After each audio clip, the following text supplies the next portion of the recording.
Have you ever had someone tell you to chill out, but basically give you no instructions on how you might do that or anything beyond just chilling? What if you had a process, a methodology that could allow you to directly impact your own personal nervous system and find your way in that moment to a center of calmness?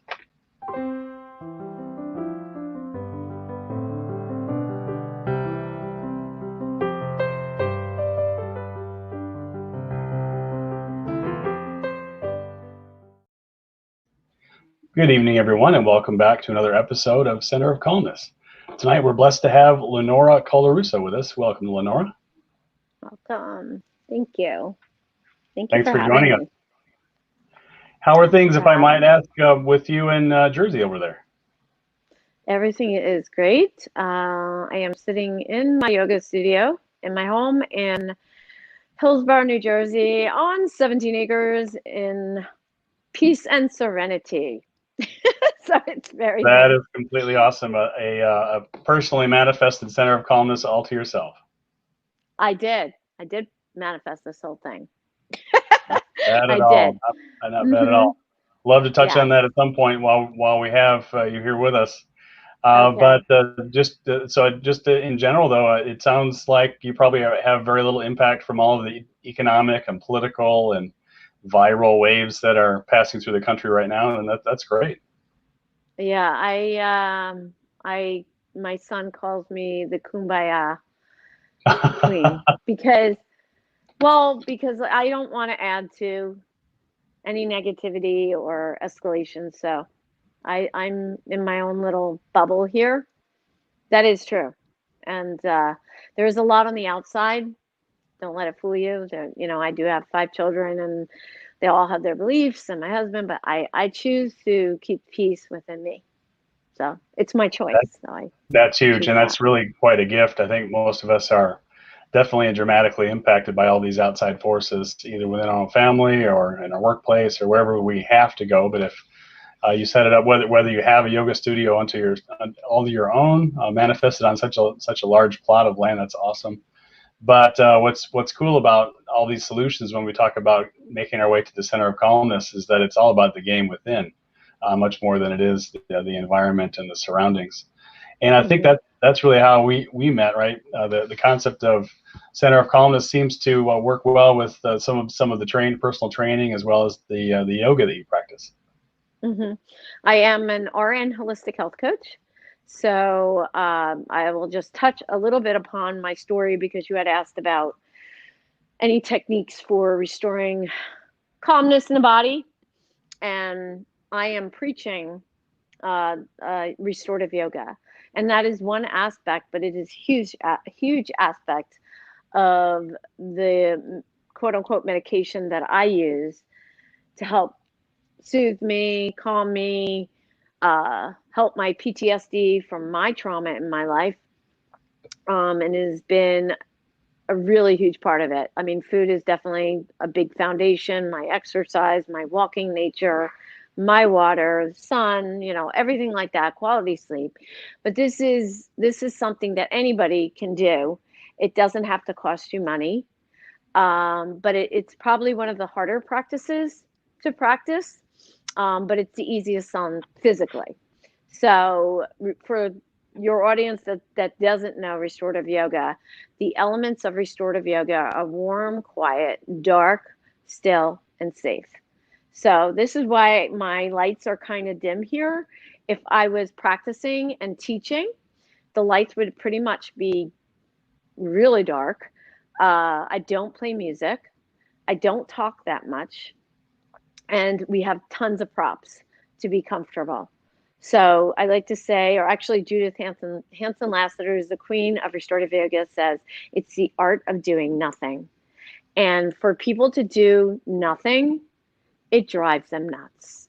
It's so uncomfortable to actually drift into this space of an hour and 15 minutes, maybe longer, maybe shorter, to absolutely don't have me talking in your ear, don't have music playing, be in a dark space and being absolutely still and such a comfortable for like 10 minutes in a pose and not moving. When I say a pose or an asana, they're all on the floor. and they're all very comfortable. So if you were in my class and you were in the pose, we got you all set up, and you're relying on the earth and the props, basically, to just let go and surrender. So you are not doing anything. The whole goal is to bring the nervous system down. We're in a state of fight or flight pretty much all day, and especially now with COVID and everything that's going on, politics and all of that, we are constantly in that state, fight or flight, sympathetic nervous system. So the whole goal of restorative yoga is bringing you into that parasympathetic state. And as a nurse, we learned that the only way the patient is ever going to heal is when they are in that state. So that's why they're given drugs. We calm them down. So without the drugs and that medication, you're able to get that in the class. So you're in this environment. It's very introspective. So it could be very uncomfortable for, I would say it's good for everybody, but it depends on what level of healing that you're at. If you have severe depression or severe PTSD, if you've gone through therapy and you are ready to be introspective and really be able to think, then it's okay. But that's I would say to be careful with that because it can bring up too many emotions. But everybody else, the anxiety and feeling flustered and the art of doing too much, being a human doing, not a human being, which most of us are, it's a great practice. So basically, my life, I was in that constant state. I was sexually abused. I was, my brother, actually, today's Veterans Day, he committed suicide. He was in Vietnam. He had severe PTSD, and he tried 3 times, and the third time he was successful. And severe PTSD. So today is Veterans Day, honoring him. Thank you, Joey. I had PTSD from him being abused and also pretty much witnessing his death. Just my whole life has been very up like that. So I was introduced to yoga. I'm 56, so I was introduced to yoga when I was about 40, meditation 39, and they were absolute game changers. So for some reason, I took to it so quick. Like I said, I have 5 kids, so back then there was a cassette, and I was trained by Deepak Chopra, and not personally, but I was obsessed with him. So I had a cassette, and I had a big conversion van for the 5 kids, and I would go drop them off at football or karate, and I'd sit in the van and pop this cassette in, and it was Deepak Chopra kind of weaving you into the meditation, 20 minutes of silence, and then a tiny little bell. But I just took to it, and it's like anything else. You develop this habit, and you get more conscious in your everyday life, which when you are conscious of what you put in your mouth, what you say to other people, what you pick up from whatever, the choices you make, it's a game changer. So then at 40, I was introduced to yoga, and I took to it also. The mat, the asanas, or the poses made total sense to me. And I feel in yoga we evolve. My ego was huge then. We need our ego. But I feel when I was younger, going to my yoga practice and teaching, it was a lot more ego-based, where am I sweating as much as everybody else? Am I holding it as much? And you're looking around, and although we say, leave your ego at the door, it's very ego-based. That's a personal observation and something I think is true. So as I got older, I was looking for different ways to practice. And I do a lot of yang type energy practice as far as my lifting weights in the gym. That and alone is a lot. And even everyday life is very masculine in energy, yang. And then I found I was always looking to learn new things. So I found this restorative yoga certification, and I'm like, looks good. I'm gonna go. I didn't really research it. That was about 5, 6 years ago. I go, and you get into each pose, and like I said, you stay there for about 10 minutes, and it's a very, very comfortable. If I walked over to you and I said, "Hey, how you feeling?" and you said, "I'm doing okay," I'd say, "No, it's not okay just to be okay. We got to make you like you want to melt into the pose where you just feel like, I could just let go here." So that's why props are very important.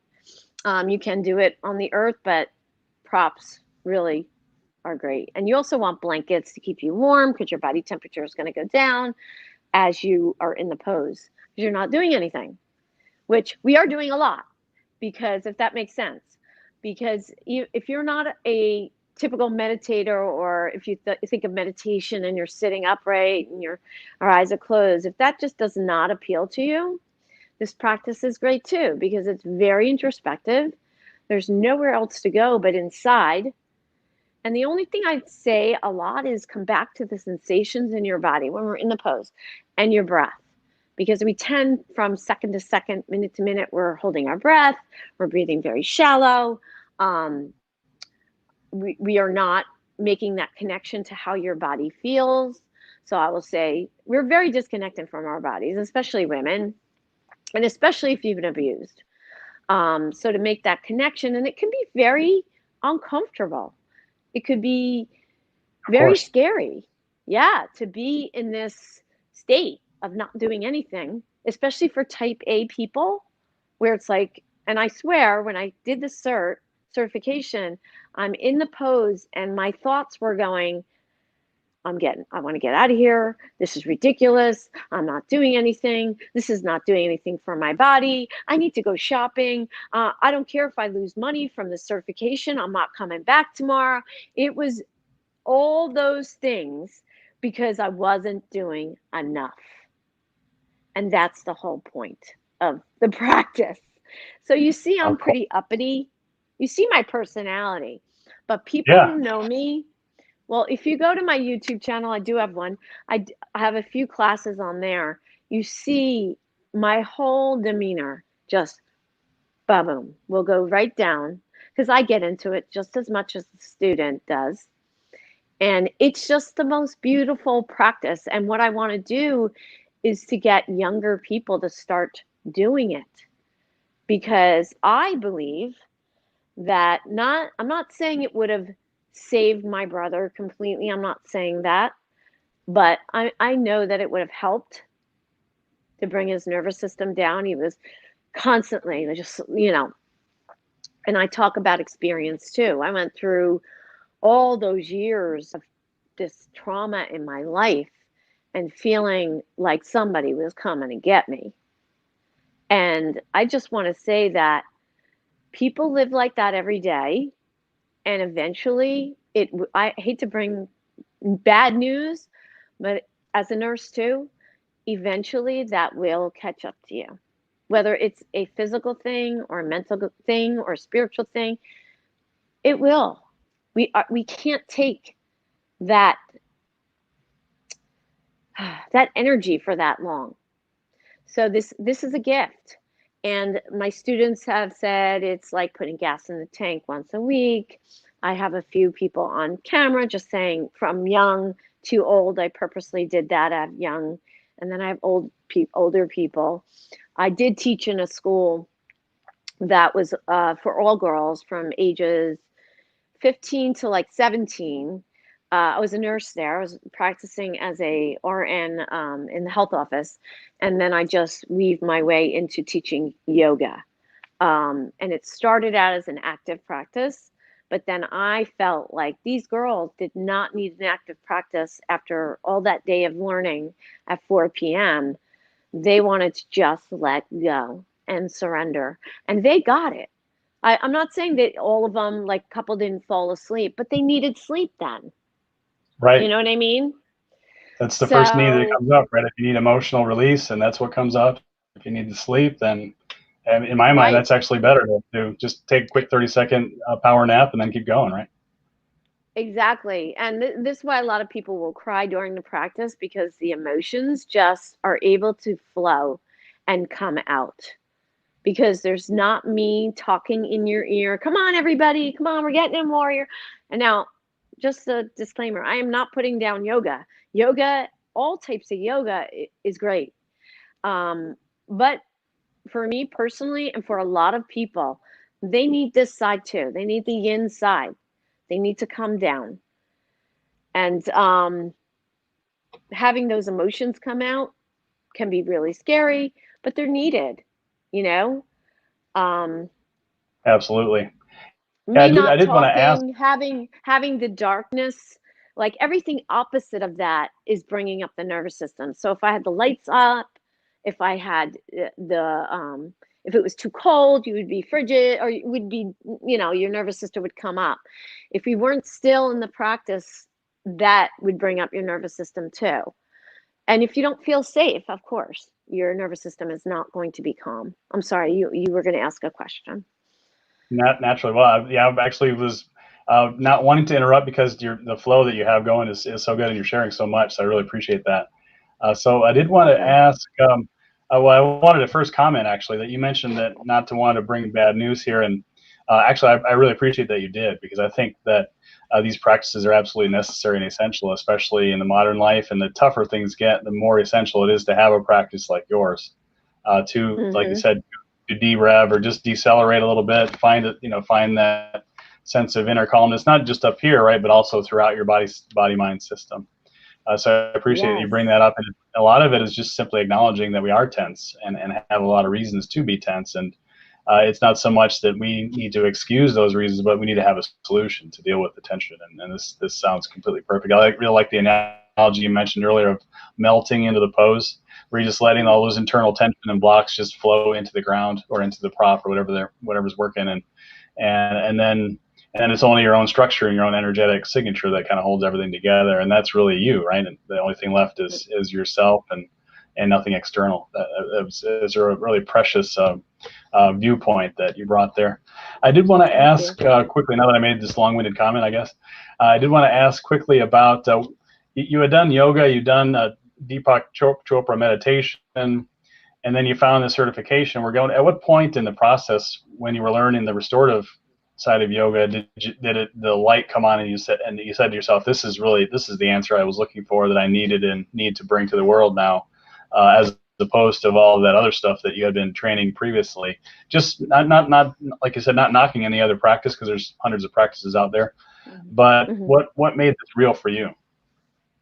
Um, I can't give you that defining moment, but by the time that certification was over, I said, Alleluia, because I was trying to give myself an excuse to slow down. Like I was constantly always going, because I felt like I'm doing it. It's all good. I'm walking in nature, I'm in my gym, I'm doing my yoga. But where's my downtime? Yeah, I have my meditation. That's like second nature to me. I could sit anywhere for 30 minutes. But you know what? Your mind is very active there too, a lot of the times. So, Sure. and when you talked about the body letting go too, that's important, you know? Hmm. And what you said about holding the tension, that's another thing I'll remind them when they're in the pose and I'm sitting here and I'm just observing my students. I'll go, notice any tension in your body. And I'll say it every like few minutes, because we go from letting go to clenching again. And it's a Right. lot in the jaw. I'll say, notice the tension in your jaw, in your eyelids, in your shoulders. Let them out. Oh Hmm. man, it's such a great practice. It's so Yeah, it beautiful. sounds awesome. Where I realized it had to be during my certification, where I gave myself permission to to be to do this practice and be okay with it. It was always like I felt like everybody else. That's why I know when somebody does it, what their head is saying, like, oh my God, this is ridiculous. This isn't. There are some that get it, and they're usually in my age bracket, like in the 50s, or they get it because their ego is kind of taking a back seat. It's like Right. you get older, and the ego is kind of going little less, little less, little less, and I'm able to just let go, right? But I know how they're feeling because I felt like that.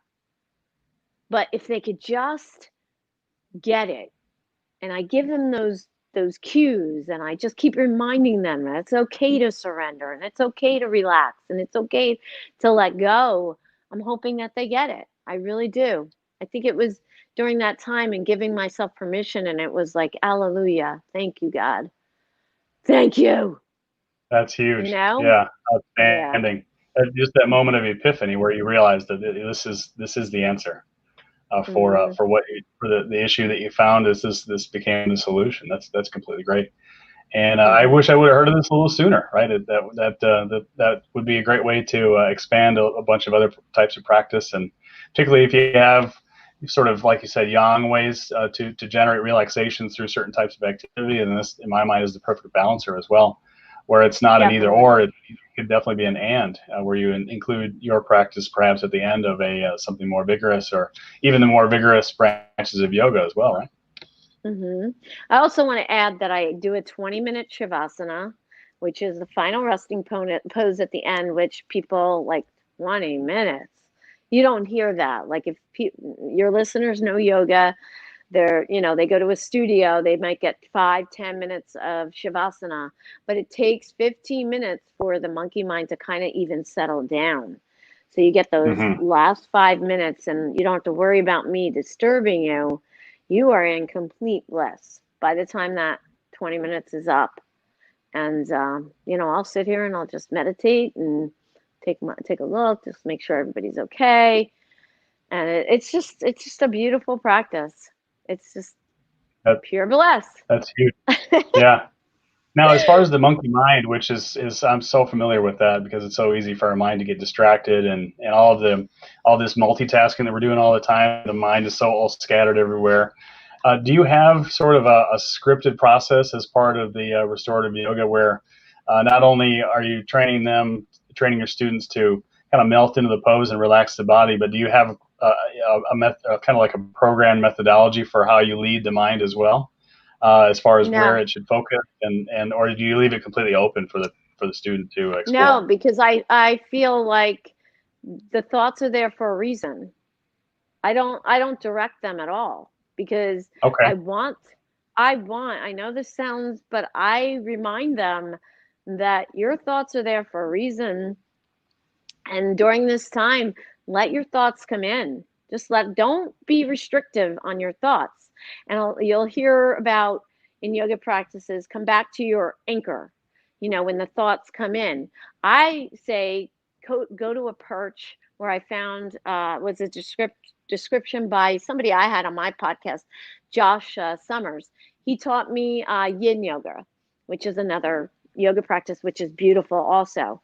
But his analogy was instead of an anchor, let your thoughts come to a perch, which is much more gentler and forgiving than having that rigid thought of an anchor. But if an anchor works for you, an anchor works for you.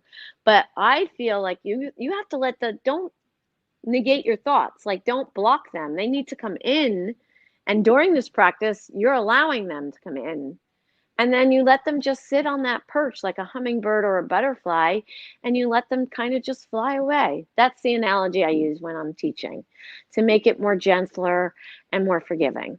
I don't know if that makes sense to you, but Oh, 100%. yeah. Yeah. So I see that it's a method of sort of releasing the energy or the tension behind the thoughts, but in a way, not by, like you said, not by throttling or excluding them, but by letting them flow in and out of the system, right? In a way so that they no longer have the same impact as They they may don't have have, previously, or generating the tension that a lot of us have, where we're maintaining and really reinforcing certain thoughts in certain positions, and then they'll lock in and create a bit of a yeah, prison, if you will. people get stressed by they think that your thoughts shouldn't be there. Like you're trying to get rid of your thoughts. A lot of people approach meditation like that.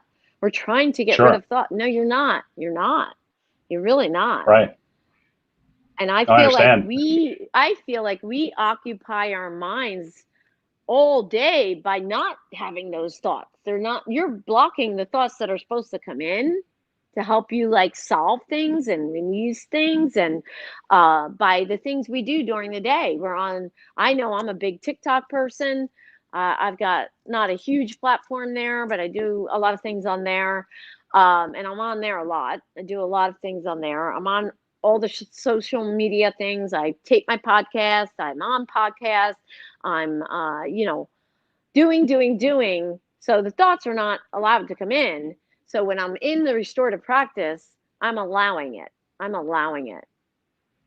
I don't know if this I, all makes sense, but oh, 100%. I feel like, although I'm not commenting much, I'm definitely tracking with everything that you're saying, and the more you describe it, the clearer it's getting. So yeah, this is it's a precious perspective, and I really see that it is impactful and would generate a significant result to bring folks toward what I call the center of calmness, but really toward just being themselves, releasing all that tension in a way that's very natural, like you said, forgiving and yin, right? A yin type energy. I really appreciate that. mm-hmm, I mm-hmm. wonder, as we close, would you have an example, perhaps an anonymous example of a client that came in, you worked with them with the restorative yoga practice and really transformed their emotional state from something, perhaps quite disastrous to something quite transformational?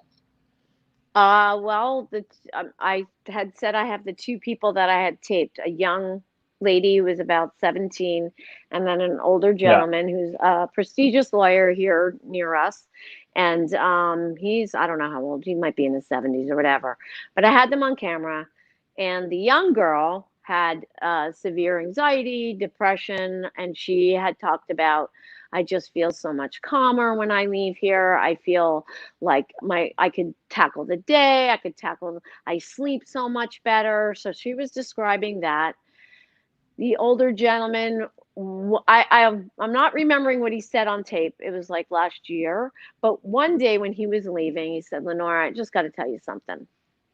He goes, I when I am able to now not have these horrible thoughts about my ex. He goes, I used to have the worst thoughts about my ex-wife. I can't even tell you. But coming to your class, I have not even thought about having these thoughts anymore. He goes, Wow. that may not sound like a big deal to you, but you don't know what that means to me. And off the top of my head, that's the first thing that came to me, because that made me feel so good, you Yeah. know. It And changed his and life. and even when it did, and I know he misses, since COVID, I was doing it on Zoom, and I have a small select group because I only fit 4 people in my little studio here. That's all I can fit, because you have to have space. You use a ton of props. Like, it looks like World War III when we're finished here, because it's just props, Yeah. props. The more props, the Yeah. better. And Right. it's been, now I started teaching on Zoom because I felt so bad, and of course the connection's not the same. Like, I'm a Reiki master, so I would do a little bit of Reiki on them if they wanted.